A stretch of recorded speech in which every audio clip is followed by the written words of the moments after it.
Shalom, salam, shalom alaikum, Azul.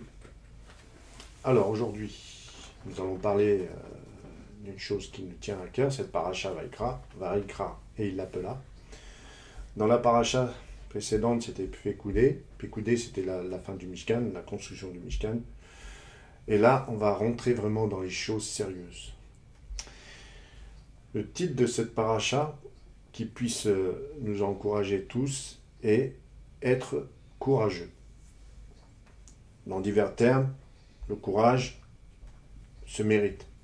Mais par moments, il faut vraiment affronter des choses qu'on se dirait qu'on n'y arriverait pas, mais avec l'aide de l'Éternel, on y arrive toujours. Cette paracha va nous démontrer que Moshe, malgré tout ce qu'il a fait, tout ce qu'il a enduré, a un respect énorme envers la présence divine. Il ne veut pas rentrer dans ce Mishkan comme on rentre n'importe comment. Il lui dit non, je ne mérite pas, mais Hachem lui dit tu vas rentrer parce que toi, tu es à la tête des 600 000 Bnei Israël. Et ça c'est important de le dire parce que Hachem ne va pas choisir n'importe qui. Il va choisir quelqu'un qui a vraiment les pieds ancré dans le sol et qui va diriger sa population. C'est comme un père de famille qui va apprendre à ses enfants à partager, à faire une personne avec sa femme. Et avec ça, on peut avancer. Mais pour avancer, il faut être bien, entre parenthèses, dans ses bottes. Et vraiment être courageux, dans tous les sens du terme. On va rentrer dans cette paracha qui est très très importante, elle est longue, effectivement, mais il y a des valeurs dans cette paracha. Et cette paracha va nous parler sur les kabbanotes, donc tout ce qui va se faire. Comment un kabbanot, sacrifice offert. Et là, on va rentrer dans une phase où on a un aperçu, nos sages nous enseignent que le monde repose sur trois choses. La première, ce sont la Torah, étude et la pratique de la Torah, la Avoda, le service du temple, et le Jilut, Asadim, les actes de bonté envers son prochain. Et ça, c'est très important parce que quand Hachem va dire à Moshe, va rentrer, et il va y avoir un service derrière. Et ce service, c'est ces sacrifices qu'il va y avoir.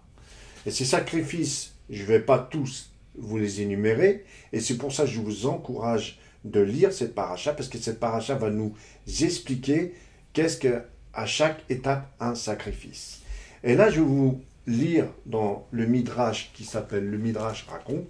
Je vous encourage soit de l'acheter, soit de vous le procurer dans les librairies, mais ce sera plus les librairies juives. Hein. Mais ça rentre dans une profondeur, dans une explication de ce service de Avoda. Alors, on va se dire, est-ce que Hachem a besoin de tous ces services? Non, il même le dit dans ce paragraphe qui est très intéressant. Hachem dit, j'ai ordonné qu'une maison soit établie en mon honneur et qu'on y offre des sacrifices. Pensez-vous donc que j'ai besoin de vos sacrifices? Ai-je besoin de nourriture ou de boissons? Tous les animaux de forêt m'appartiennent, comme les troupeaux, paissant au flanc de milliers. Et ça, c'est intéressant. Et dès je connais chaque oiseau de montagne et les bêtes sauvages des champs sont miennes, quand même aurais-je faim. Je n'aurai pas besoin de vous, car le monde et sa richesse sont à moi. Est-ce que je mange la chair des taureaux ou me désaltère du sang des chèvres? Tout est marqué dans le Teilim, les psaumes, chapitre 50, de 9 à 12. Et quand je lis un peu plus loin, ce qui est intéressant, c'est que on va se poser pas mal de questions. Avoda, ok, service, ok, mais est-ce que de nos jours, on a besoin de tout ça? On va revenir, on va avancer. Les sages nous suggèrent plusieurs alternatives. 1. La prière aujourd'hui, nos téphilotes, remplace les sacrifices. Nous devons prier Shaharit, la prière du matin, afin de remplacer le Korban Tamid du matin. Mincha remplace les sacrifices du Tamid de l'après-midi. Et Ma'ariv remplace l'offrande des Emourim, partie des sacrifices qui n'étaient pas offerts durant le jour. De l'étude des lois concernant les sacrifices, Hachem considère l'étude des lois concernant les sacrifices comme équivalent au fait de les offrir. En 3, le repentir. Depuis la destruction du temple, la Teshuvah sincère nous permet d'atteindre le même degré d'expiation que jadis l'offrande des sacrifices. Et en 4, l'étude de la Torah, en dernière instance, l'étude de la Torah est supérieure à tous les sacrifices du monde. Et j'appuie sur ça. Et je vous assure que si vous appuyez sur ça, là on peut avancer. Et Dieu est avec nous. Dieu sera avec vous. Et si je vais un peu plus loin, en finissant de lire ce Midrash, qui est beau parce que nous explique vraiment cette profondeur et cette pensée des sages qu'il nous donne. Maintenant, à nous de les prendre en sérieux, et c'est du sérieux. Les espèces propres à être offertes en sacrifice, bien sûr, animaux domestiques qui soient cachers. Alors Hachem dit, il existe 10 animaux cachers, 3 espèces domestiques et 7 espèces sauvages. Je n'ai pas voulu faire peser sur vos épaules la tâche d'aller chasser les bêtes des champs et des collines, aussi ai-je déclaré les 7 espèces de bêtes sauvages impropres au kabarnot. Seuls 3 animaux sont cachers eu égard au sacrifice.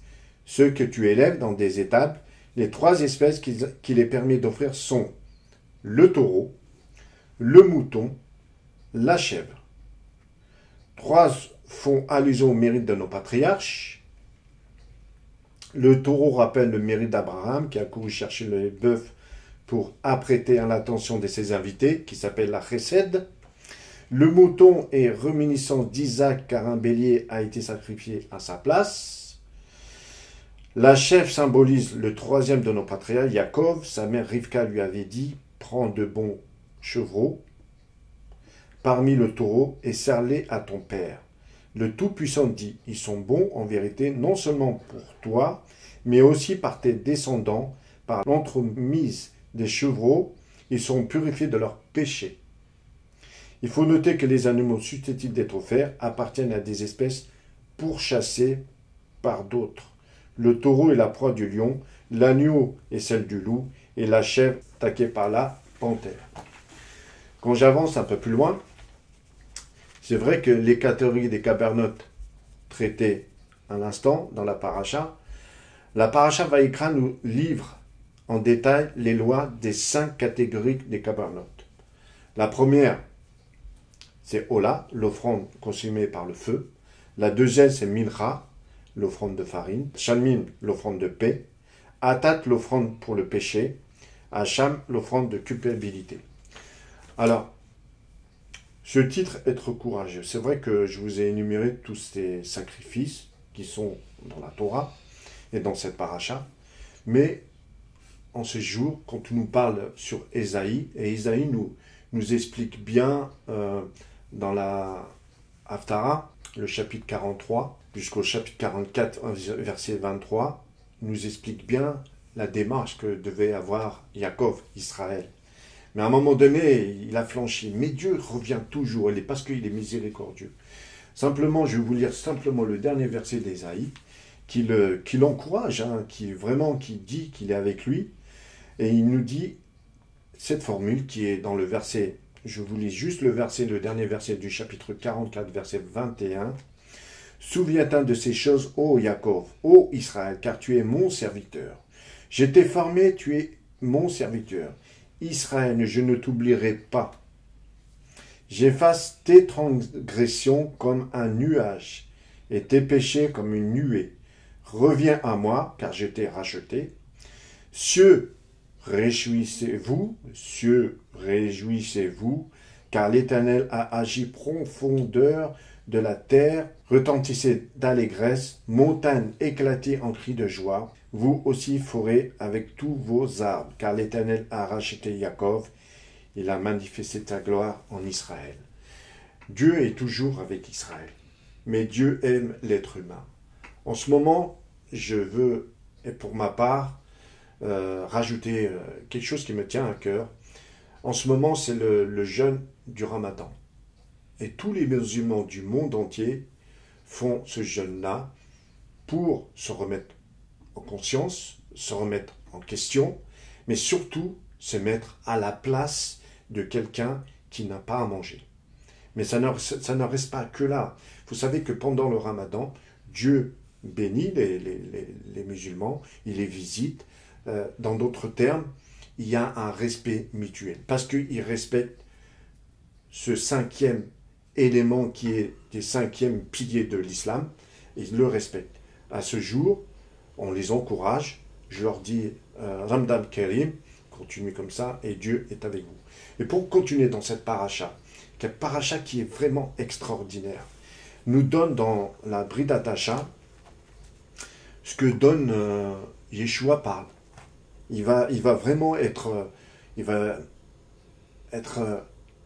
vraiment à cœur avec cette population et leur transmettre ce qu'il faut faire et ce qu'il ne faut pas faire. Mais c'est important de le dire, très important de le dire. Et simplement, je vais vous dire, Yeshua est en vous, le corps il est vrai est mort à cause du péché, mais l'esprit est vie à cause de la justice, de la chesed, de la tzedaka. C'est tout ce qui est dans nos cœurs. Et ça, c'est important de le dire. Et si l'esprit de celui qui a ressuscité Yeshua Mashiach d'entre les morts habite en vous, celui qui l'a ressuscité Mashiach d'entre les morts rendra aussi la vie à votre corps mortel par son esprit qui habite en vous. Ainsi donc, frères, nous ne sommes point redevables à la chair pour vivre selon la chair. Si vous vivez selon la chair, vous mourrez. Mais si par l'esprit vous faites mourir les actions du corps, vous vivrez. En fin de compte, ce que nous dit, pour finir, c'est qu'il faut vraiment mourir à soi-même. Qu'est-ce que mourir à soi-même? C'est pas une mort, une mort qu'on doit se mettre à mort. Non, mourir à soi-même, c'est de se dire, je vais être courageux dans tout ce que je vais faire. Et je vais me prouver à moi-même que je peux me corriger. Je dois aimer mon prochain, ça c'est certes et c'est sûr. Je dois amener dans cette lignée, dans cette transparence et surtout dans ce partage et de transmission, que ce soit à nos enfants, que ce soit à l'extérieur, mais de dire les choses certes et vraies. Être courageux, c'est pas simplement d'avancer, mais vraiment être comme notre ami, prophète, au-dessus de tout, Moshe. Il a vraiment accompagné toute cette population et il l'a ramené jusqu'au bout. Jusqu'au bout. Alors, bien-aimés, soyez bénis, vraiment bénis, et surtout, soyez courageux. Au revoir.